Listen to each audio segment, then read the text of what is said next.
number. We have some employees that are projected to come back to work on the first week of April, and this notice establishes the protocol so that officers can and personnel can safely come back into the workplace, in which we will welcome them back, but also to reassure members at work that the individual is now safe and does not pose a risk. Yesterday, we also started temperature monitoring of all personnel in our workplace as an effort to both surveil the area and reinforce the expectation that if people are sick, that they stay home and they get treatment, and that we welcome them back upon their recovery, but that the need today is to protect the workforce by recognizing the need to stay home if one is sick. Before I remark on going forward, the department in the last week has also enacted a mobilization program to surge its capacity of personnel. This is a strategy that has not been used in nearly 2 decades as a means to deal with the added sheltering, the added transportation of those experiencing homelessness, to provide safety and security of those sites, as well as the testing sites, as well as to deal with areas of absenteeism within our workforce. With the addition of 13 additional shelters coming this Friday and into Saturday, we'll take the next group of officers within the organization that we'll be mobilizing. The strategy to date has been to mobilize resources from outside geographic patrols. However, as we move into the weeks ahead, as we look across the country, I expect that a broader aspect of the department will go into mobilization. And in short, for those of the public who are not aware of what that means that officers' days off are canceled. They go to 12-hour shifts, and we recall people from vacations. This is a full utilization of our workforce to maximize the number of officers that are available to deal with public safety. Moving forward, we are managing this current emergency by staying ahead of the event. We have the benefit of seeing this pandemic arrive here in Los Angeles as it moves across the country and the world. And that benefit is worthwhile because it helps us identify strategies in other major cities in which they've embarked on to improve public safety and to mitigate the impact of this pandemic. I have a weekly call with now Superintendent Charlie Beck, as well from Chicago, as well as Commissioner Shea from New York City. I sit on major city chiefs conference calls and California chiefs conference calls to understand how the nature of this pandemic is impacting public safety, strategies for dealing with public health, including instances of homeless individuals and the challenges that they're experiencing with this pandemic, what strategies are working, what lessons have been learned, and how can we here in Los Angeles best situate ourselves to deal with this international crisis. Finally, the public, as has been said by members of this commission, must heed the mayor's directive, the state governor's directive, and the president's directive as to isolation and practicing social distancing and minimizing their exposure to the risks of this pandemic.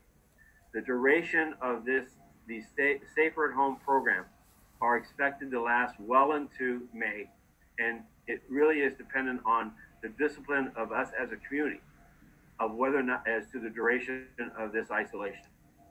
From the department, we ask that communities respect these matters as not for only their personal safety, but the safety of their loved ones and others. We look forward to the recovery, and there will be a recovery, as Commissioner Soboroff indicated. I have every confidence that we will manage through this, and the department is already looking through the recovery aspects of anticipating what will be department operations, cities' capabilities as we move forward with the restoration of schools, non-essential businesses and activities. What will be the impact on the recovery upon communities, and how might they differ across the city of Los Angeles? What is the impact on the city budget and resources and its ability to support public safety? And I assure you that as chief, while we are in uncertain times, that this is an organization that has the ability, the dedication, and I believe the talent to work through this in a thoughtful manner, and one that is dedicated to the core values. And I appreciate your indulgence in me spending this much time on this matter, but I figured that, but I also know that this is the first opportunity that this commission as a body has had an opportunity for me to make and frame some remarks, and I wanted to take advantage of that.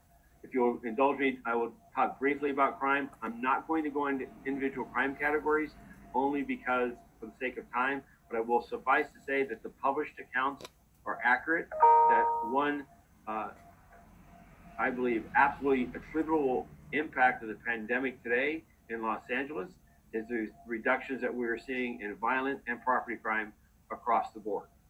As we are here today, as of Saturday, we have a 9% reduction in Part 1 crime. That's 2,600 fewer Part 1 crimes. We have a 6% reduction in violent crime, which is just under 400 fewer violent crimes. And our homicide rate has slowed, where today we have 61 homicides versus 57 from a year ago. As this board is aware, a month ago that number was, we were about 12 or 13 additional homicide victims and about 20 additional shooting victims. Today we actually have fewer shooting victims this year than we did last year. So we have seen a marked decrease, not just in vehicle traffic and in radio calls, but in the instances of reported crime. And that we do believe is attributable to more people staying at home, being at home, having a vigilance or an awareness of their community and its settings, and less opportunities for people to become a victim of crime. One area on our traffic, I will say, is we see a reduction in traffic flows, as we are seeing a troubling increase in traffic velocity, in the speed of traffic on city streets. Just yesterday on Highland Avenue was a double fatal in the morning hours, about 8 o'clock in the morning, the direct attribute of high speeds. We're working with the Department of Transportation, which is monitoring an increase in the overall average speed, if you will, on city streets. And as the Department of Transportation is adjusting signaling schedules in order to try to suppress or slow down that speed, we're also working with them to identify those segments that are seeing those higher reported speeds, and we will be directing traffic and patrol resources onto those corridors to take enforcement action against those violators. We are enjoying traffic in Los Angeles at traffic rates that I have not seen in 30 or 40 years. But what I would ask and implore upon the public is that they slow down, and that they respect the rules of the road. They recognize pedestrian traffic have increased, that there's many more bicyclists and walkers that are there today, and we need to act responsibly in the mode of operation of our vehicles, slow down and save lives. Lastly, sworn and civilian personnel stats. We're at 9,990 sworn personnel with LAPD, 3,044 civilian personnel, 394 reserves, 1,724 cadets. That concludes my remarks, and I'm happy to answer any questions or provide further conversation.